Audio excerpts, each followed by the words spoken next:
दोस्तों, महाराणा प्रताप के युद्ध और वीरता की बात तो सभी करते हैं, पर हम आज प्रताप के जन्म और बचपन की बात करेंगे। महाराणा प्रताप की इस सीरीज की शुरुआत उनके बचपन से लेकर उनके स्वर्ग सिधारने तक होगी, तो जुड़े रहिए कर्म क्लिप्स के साथ। प्रताप का जन्म और पिता उदय का दोषपूर्ण व्यवहार। 1540 में महाराणा उदय सिंह चित्तौड़ के राजा बनते हैं और उसी साल 9 मई को उनकी सबसे बड़ी रानी जयवंता बाई सोंगाड़ा से उन्हें कुंभलगढ़ के किले में एक पुत्र की प्राप्ति होती है, जिसका नाम प्रताप रखा जाता है। प्रताप बचपन से ही एक नटखट और समझदार बच्चे थे, पर उनके पिता उदय सिंह को तो उनकी माँ और उनसे कोई मतलब ही नहीं था।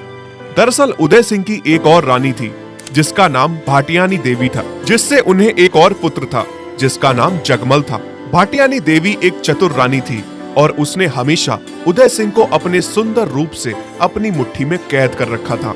भाटियानी सतत अपने बेटे जगमल को मेवाड़ का राजा बनाने के प्रयास करती रहती थी। एक बार जब जयवंता बाई बेटे प्रताप के साथ चित्तौड़ किले में आई, तो प्रताप के राजकुमार होने पर भी उन्हें महल में आने की अनुमति नहीं मिली और चित्तौड़ के ही पास एक गांव कुंवरपाड़ा में उन्हें और उनकी मां जयवंता को जगह दी गई।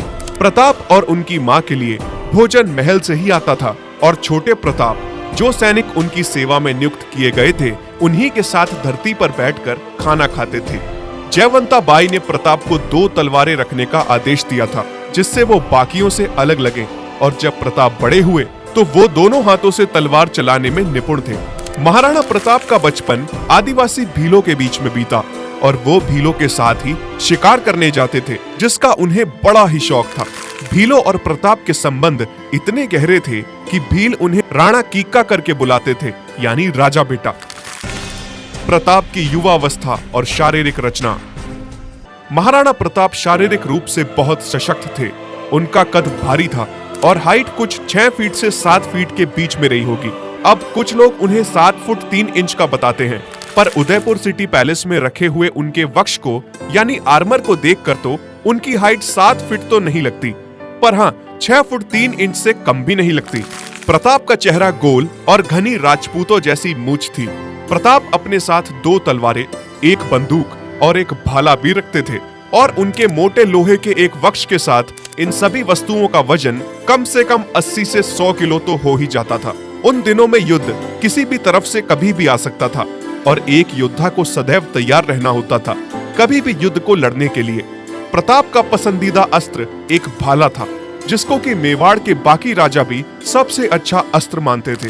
भाला दूर से ही दुश्मन के अंदर आर पार किया जा सकता था, जिस वजह से वो एक अच्छा हथियार साबित होता था। प्रताप की ट्रेनिंग की जगमल राठौर और कृष्णदास चूणावत ने, जिन्होंने प्रताप से जीवन में 3 चीजों को कभी ना भूलने का वचन लिया: उनका घोड़ा, उनकी तलवार और उनके घर की महिलाएं। प्रताप टीका दौड़ में भी काफी माहिर थे। वो एक अच्छे पहलवान थे और समय समय पर अपने बल का परीक्षण करने के लिए बड़े बड़े योद्धाओं से जाकर भिड़ जाते थे। प्रताप की उदारता और निष्काम भाव से सेवा। प्रताप जानते थे कि उनके पिता उन्हें और उनकी माँ को प्राथमिकता नहीं देते हैं, ना ही उन्हें कभी राजा बनाने वाले थे, पर फिर भी प्रताप अपने परिवार और धरती से बेहद प्रेम करते थे। ये जानते हुए भी कि वो कभी राजा नहीं बनेंगे, प्रताप निष्काम भाव से बिना फल की इच्छा रखते हुए मेवाड़ की सीमाओं का विस्तारण करने में लगे रहे। मेवाड़ के सभी सामंत प्रताप को पसंद करते थे, क्योंकि प्रताप का व्यवहार उनसे बहुत अच्छा था। आमेत, देवगढ़ और सलूम्बर के सामंतों के साथ मिलकर प्रताप ने अपनी युवावस्था में कई युद्ध लड़े और गोडवार और छप्पन के इलाके को जीतकर मेवाड़ में मिलाया। प्रताप का साधु संतों के लिए भी एक अलग प्रकार का प्रेम था। साधुओं की सेवा में वो हमेशा तत्पर रहते थे। उन्होंने मुनि रूपनाथ से दीक्षा ली, जो कि नाथ संप्रदाय से आते हैं, और हिंदू धर्म, संस्कृति और शौर्य के बारे में सीखा। रूपनाथ जी ने ही अंत में प्रताप को देवेर से लड़ने की आज्ञा दी और मुसलमानों को हराने का आशीर्वाद दिया। पुरोहित का बलिदान।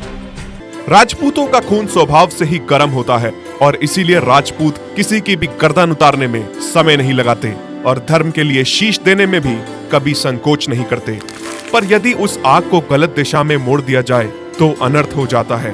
प्रताप के जीवन में भी एक ऐसा ही मोड़ आया। उनके एक छोटे भाई थे जिनका नाम शक्ति सिंह था, जिसकी एक बार उनसे एक छोटी सी बात पे बहस हो गई।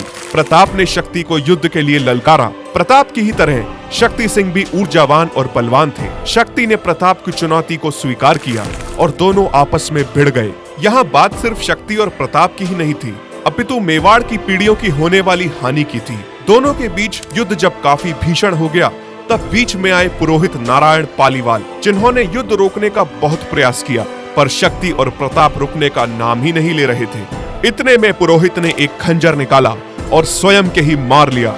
आखिरी सांस लेते हुए पुरोहित प्रताप से बोले कि अगर शक्ति ने कभी भी प्रताप से लड़ाई की तो उन दोनों को ब्रह्म हत्या का पाप लगेगा।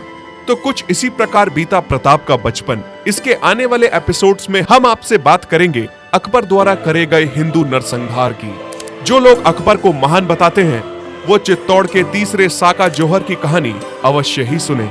तो जुड़े रहिए करम क्लिप्स के साथ। हर हर महादेव।